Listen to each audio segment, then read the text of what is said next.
안녕하세요. 반갑습니다. 좋은 아침입니다. 오늘도 주님의 놀라우신 은혜가 우리의 삶 가운데 함께 하시기를 바랍니다. 기도합시다. 하나님, 오늘도 저희들을 불러주셔서 말씀 앞에 세워주시니 감사합니다. 매일 주시는 말씀으로 저희들 하루하루 정말 어떻게 나아가야 할지 우리의 마음을 바로잡고 또 우리의 삶의 방향을 바로잡아서 오늘도 하나님 원하시는 길을 걷는 또 하나님 기뻐하게 하시는 복된 하루가 될 수 있도록 인도하여 주시옵소서. 예수님 이름으로 기도합니다. 아멘.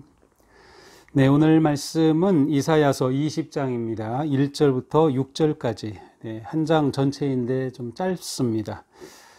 아수르의 사르곤 왕이 다르단을 아스돗으로 보내매 그가 와서 아스돗을 쳐서 취하던 해니라. 그때 여호와께서 아모스의 아들 이사야에게 말씀하여 이르시되 갈지어다 내 허리에서 배를 끄르고 내 발에서 신을 벗을지니라 하시매 그가 그대로 하여 벗은 몸과 벗은 발로 다니더라. 여호와께서 이르시되 나의 종 이사야가 3년 동안 벗은 몸과 벗은 발로 다니며 애굽과 구스에 대하여 징조와 예표가 되었느니라. 이와 같이 애굽의 포로와 구스에 사로잡힌 자가 아수르 왕에게 끌려갈 때에 젊은 자나 늙은 자가 다 벗은 몸과 벗은 발로 볼기까지 드러내어 애굽의 수치를 보이리니 그들이 바라던 구스와 자랑하던 애굽으로 말미암아 그들이 놀라고 부끄러워할 것이니라. 그날에 이 해변 주민이 말하기를 우리가 믿던 나라 곧 우리가 아수르 왕에게서 벗어나기를 바라고 달려가서 도움을 구하던 나라가 이같이 되었은즉 우리가 어찌 능히 피하리요 하리라. 아멘. 네, 오늘 말씀은 이사야 선지자가 아주 특별한 행동을 하는 그러한 모습을 보여줍니다. 이제 선지자들이 종종 어떤 상징적인 행동, 어떤 의미를 담고 있는 행동을 하곤 합니다. 하나님께서 그와 같은 행동을 하라고 말씀하시고 그러면 그러한 행동을 그대로 하게 될 때 그 행동이 무엇을 의미하는지를 통해서 하나님께서 원하시는 메시지를 선포하는 방식이죠.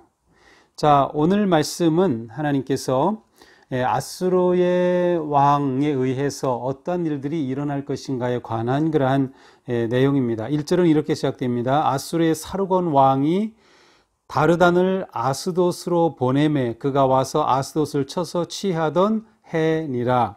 자, 어떤 시대적 배경을 보여주고 있죠. 아수르의 사르곤 왕, 이 사르곤 왕은 북이스라엘을 멸망시킨 왕입니다. 아수르의 북이스라엘을 멸망시킨 왕이에요. 그 해부터 705년까지 통치했던 그 아수르의 왕인데요. 이 왕이 다르단은 사람 이름이 아니라 사령관이라고 하는 그 직책의 이름입니다. 이 사령관을 아스돗으로 보냅니다. 아스돗. 이 아스돗은 여호수아서에서부터 이 지명이 등장하는데요. 왜냐하면 이 여호수아가 이스라엘 백성들을 이끌고 가나안 땅에 들어가죠. 그때 바로 이 블레셋 사람들이 굉장히 강한 그러한 해양 민족이었습니다. 바로 이 아스돗은 블레셋에 있는 아주 중요한 도시 가운데 하나였습니다. 그래서 이 아수르의 사르곤 왕이 다르단을 보내서 이 아스돗으로 보내어 치게 합니다. 그래서 아스돗을 쳐서 멸하게 되죠. 아마도 이때는 뭐 정확한 해를 정할 수는 없지만 이 아스돗이 그 아수르의 반기를 들었던 그런 봉기의 중심지가 되었던 때가 주님 오시기 전 713년 경이었다는 기록이 있으니까 아마 그 즈음으로 이렇게 볼 수 있습니다. 바로 여호수아가 활동하던 시기와도 관계되어 있죠. 자, 그때의 2절입니다. 여호와께서 아모스의 아들 이사야에게 말씀하여 이르시되 갈지어다 가라 내 허리에서 배를 끄르고 내 발에서 신을 벗을지니라.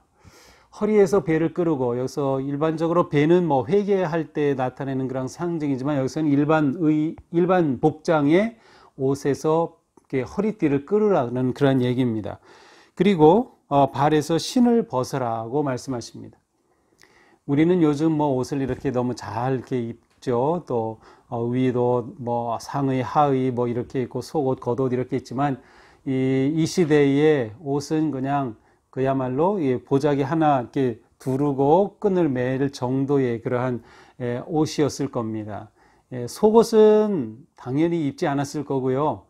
우리가 이 속옷을 입기 시작한 건 그렇게 오랜 역사가 아닙니다.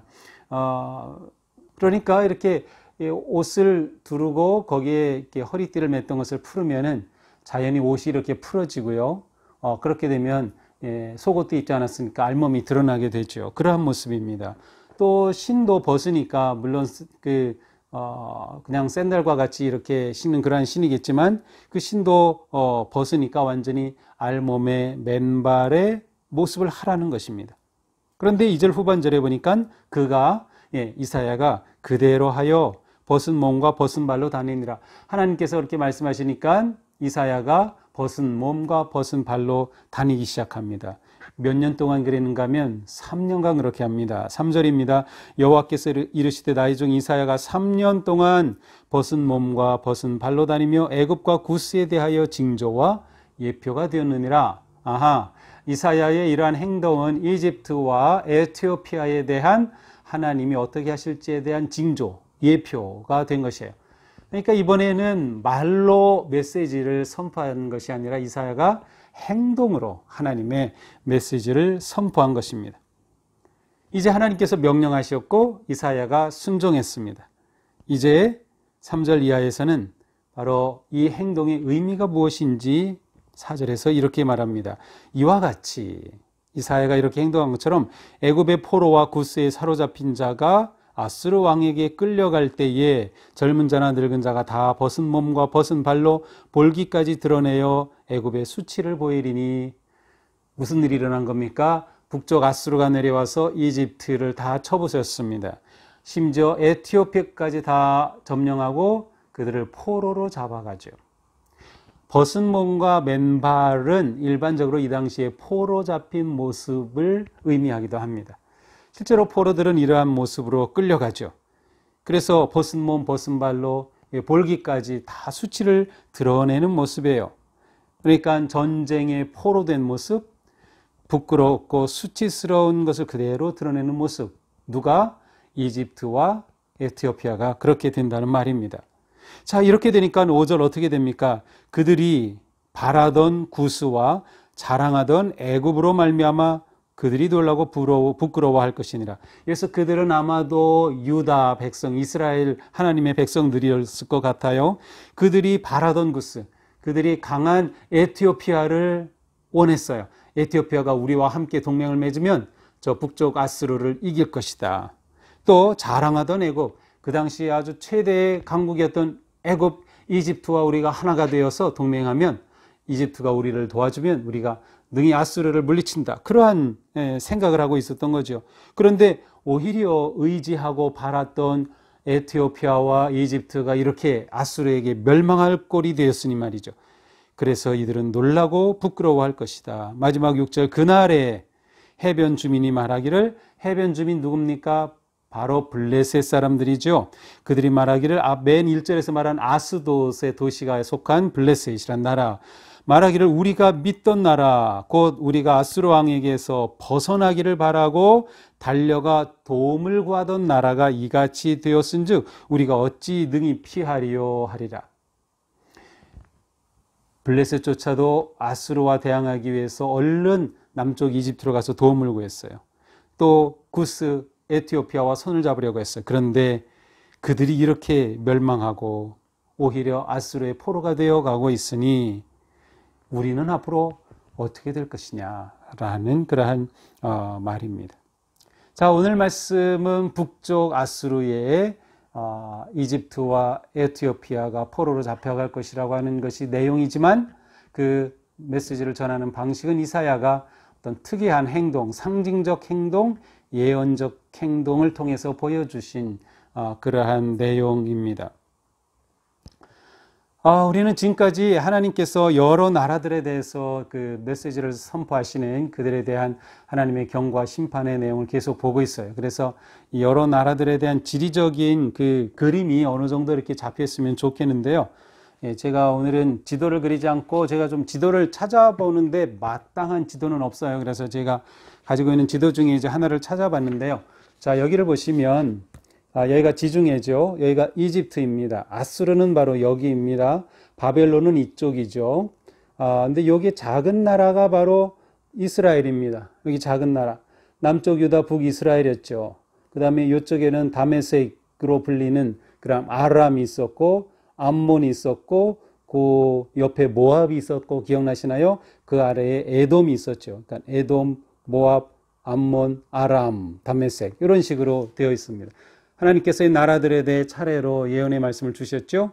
근데 이번에 주신 말씀은 이 아수르가 남쪽으로 내려옵니다. 그리고 이 북쪽 이스라엘은 아수르가 점령하죠. 721년입니다. 그때 이 다른 주변 나라들이 어떻게 하겠습니까? 아수르와 대적하기 위해 남쪽의 대국인 이집트, 그리고 이 아래에 있는 여기가 구스라고 나오죠. 에티오피아, 이 에티오피아와 손을 잡고 아수르와 맞서려고 했던 거예요. 그런데 하나님께서는 오히려 에티오피아와 이집트가 멸망하고 그들이 포로로 끌려가는 그러한 모습을 보여주므로 하나님께서 지금 이 열방 가운데 어떻게 일하시는가를 보여주고 있는 말씀입니다. 자, 하나님께서 이 말씀을 주신 이유는 어디에 있을까요? 이것은 바로 다른 나라와 마찬가지로 유다도 이 국제적 위기 때에 하나님을 의지하지 않고 다른 나라를 의지하려고 한 것에 대한 경고, 바로 그것이 초점이었습니다. 첫째로 이 모든 열국은 하나님이 다스린다는 것. 그러니 아수르가 쳐들어온다고 해서 지레 겁먹고 남쪽 이집트를 의지하지 말고 열방의 주인이신 하나님께 묻고 하나님께 의지해라. 그런데 너희가 왜 자꾸 그렇게 인간적인 방법으로 이 위기를 벗어나려고 하느냐라고 하는 것이죠. 또한 이러한 모든 것 상황 속에서 너희는 누구를 의지할래? 너희는 무엇을 의지할래? 너희는 누구의 보호를 원하는 거냐? 라고 물으시는 하나님의 음성을 우리가 듣게 됩니다. 그리고 이 과정에서 이사야는 자신의 그 부끄러움, 알몸으로 3년 동안 다녀했으니 말이죠. 물론 그가 완전히 알몸으로 맨발로 다녔는지 어떤 학자들은 아마 그렇게까지는 안 했을 것 같고 그냥 우통을 벗고 맨발로 다니지 않았을까 그렇게 말하는데, 그 당시에 옷이 위옷 아래옷 그렇게 잘 만들어진 옷이 아니었던 걸 생각하면 알몸으로 다녔을 가능성이 크죠. 우리는 이사야의 이 열정도 또 한번 생각하게 됩니다. 백성들에게 하나님의 그 메시지를 선포하고 전하기 위해서 자신이 당하는 수치를 부끄러워하지 아니하고 하나님께 순종하는 이 선지자의 열정도 우리가 함께 느끼게 됩니다. 오늘 말씀을 보면서 우리가 항상 의지할 분은 하나님, 이걸 계속 되새기자. 우리는 하나님의 보호하심을 계속 기대하고 하나님께 구하자. 그리고 우리는 이사야처럼 어떤 상황에서도 하나님께 순종하며 하나님의 뜻을 위해서라면 기꺼이 헌신하고 순종하는 삶을 살자 하는 그러한 음성을 듣게 됩니다. 오늘 하루 우리가 하나님의 도우심을 구하고 또 하나님의 그 권능의 팔의 그늘 아래에서 회복과 치유와 쉼을 얻는 우리 성도님들 되시기를 주님의 이름으로 축복합니다. 기도합시다. 하나님, 그 당시 하나님의 백성들은 하나님을 의지하기보다 세상을 의지하고 세상의 권력을 의지하고 세상의 무력을 의지하고 군사력을 의지하였습니다. 오늘도 저희들이 이 시대를 살면서 또 이 코로나의 위기 속에서도 저희들 또한 하나님을 찾기보다는 세상의 방식과 또 세상의 길을 찾으려고 하는 모습이 있습니다. 주님, 모든 상황에서 항상 하나님을 바라보고 하나님을 의지하고 하나님의 도우심을 구하고 신뢰하는 믿음을 우리에게 주셔서 오늘도 하나님 은혜 안에서 하나님의 그 놀라운 은총의 날개 아래에서 참 휴식과 참 안식과 참 평안함과 참 소망을 누리는, 그리고 우리가 회복되는 그런 놀라운 하루가 되게 하여 주시옵소서. 예수님 이름으로 기도합니다. 아멘. 네, 오늘도 주님의 은혜 안에서 평안하고 또 소망이 넘치는 하루가 되기를 축복합니다. 사랑합니다.